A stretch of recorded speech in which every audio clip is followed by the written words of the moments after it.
You're listening to the Mile You're In podcast. Everything running related, from 100 meters to 100 miles. And now, here's your host, Phil Patterson Jr.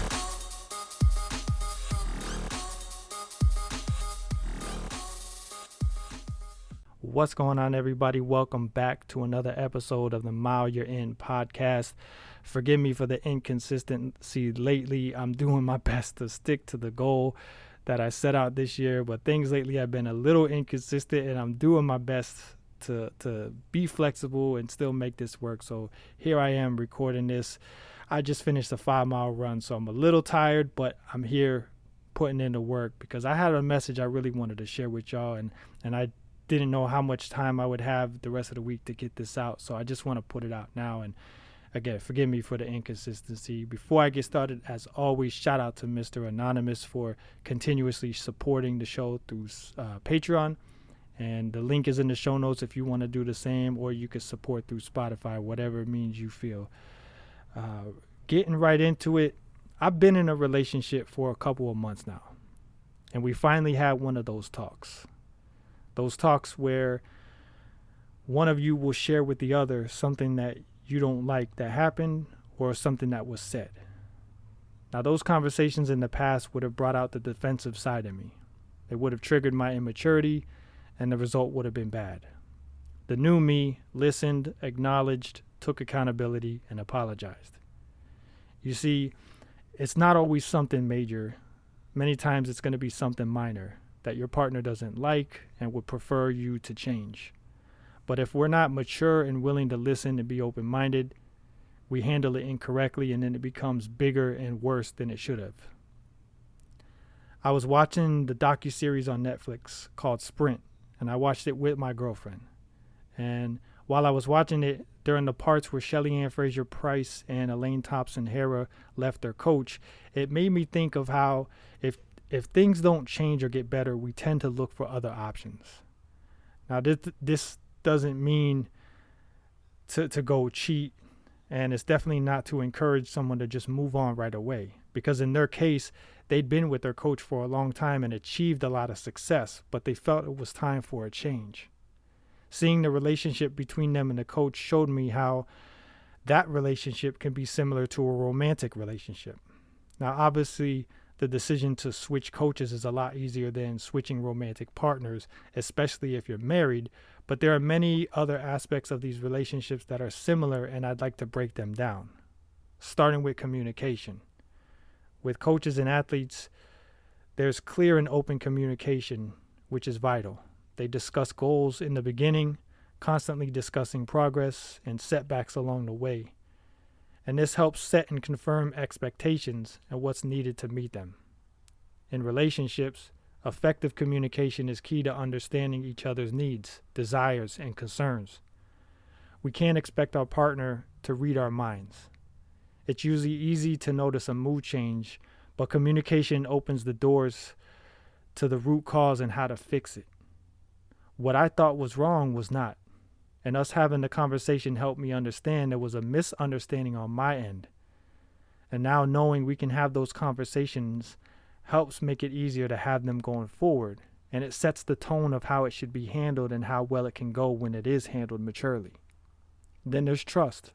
With coaches and athletes, the athlete must trust the coach's expertise in decisions to improve performance. If not, they will find a coach that they can trust and believe to get them there. In relationships, trust is foundational, allowing partners to feel secure and supported. There's nothing like the peace of mind that comes with knowing you can trust your partner and not worry or overthink. Then there's commitment.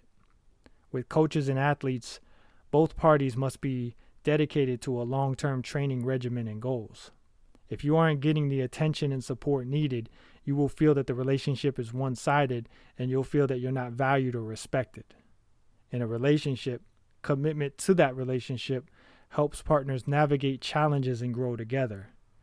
That commitment is what makes those talks about what's not liked or not working easier to overcome and not destroy the relationship. Then there's support and encouragement. With coaches and athletes, coaches provide motivation and encouragement, helping athletes push through the tough times. This is also a key to communication because there are different coaching styles and each athlete prefers a different style. I've had different kinds of coaches, and personally, I responded better to the friendly coach style versus the aggressive and in-your-face style. It's also why I ask my clients how they're motivated so I know how to talk to them when motivation is needed. In a relationship, partners support and encourage each other, celebrating successes and providing comfort during hardships. My girlfriend has given me so many ideas for my podcast, my coaching business, my website, etc. She also reminds me when I miss an opportunity to take advantage of them and to grow the business. But it's done with love and not judgment, because she sees what I'm capable of and encourages me to do better in that area. Then there's conflict resolution.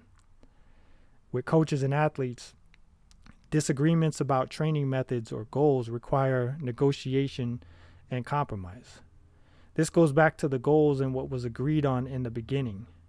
As an athlete, you have to understand that in these moments, the coach is holding you accountable because they're giving you their time, effort, energy, and emotions, and are expecting the same from you.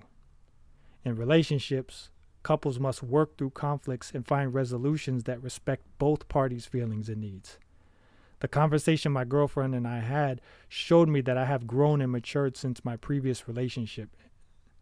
Again, the old me would have handled it differently, but I instantly acknowledged I was about to handle it wrong and addressed my wrong.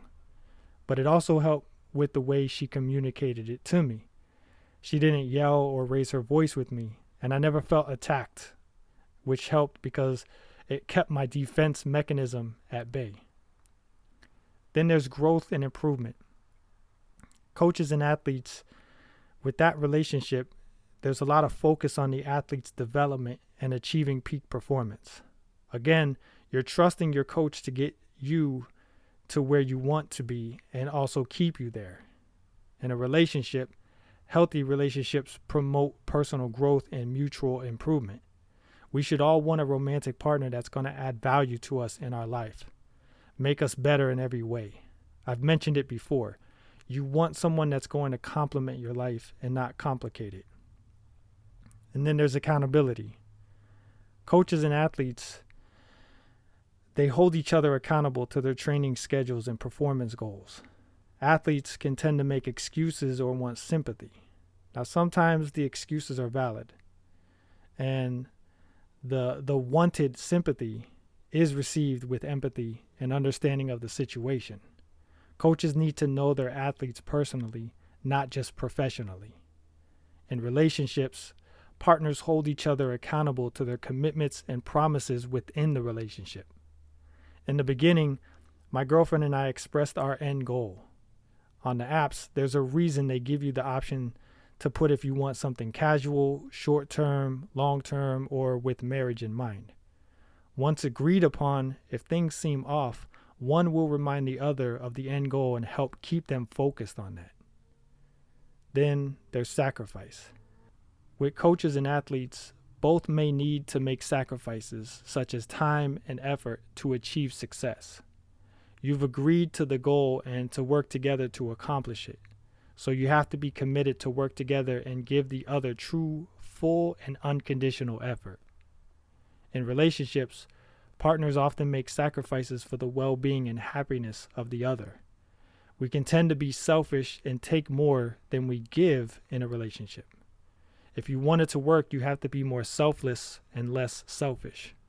Some will say you shouldn't have to sacrifice, but if you're a parent, you've made thousands of sacrifices for your child or your children. You need to have that same attitude with your partner. You will always make time for what is a priority to you. And then there's feedback and adjustments. With coaches and athletes, continuous feedback helps refine techniques and strategies for better results. I think the point I keep making is how important communication is, but the feedback also has to be given with love, and any criticism has to be done constructively.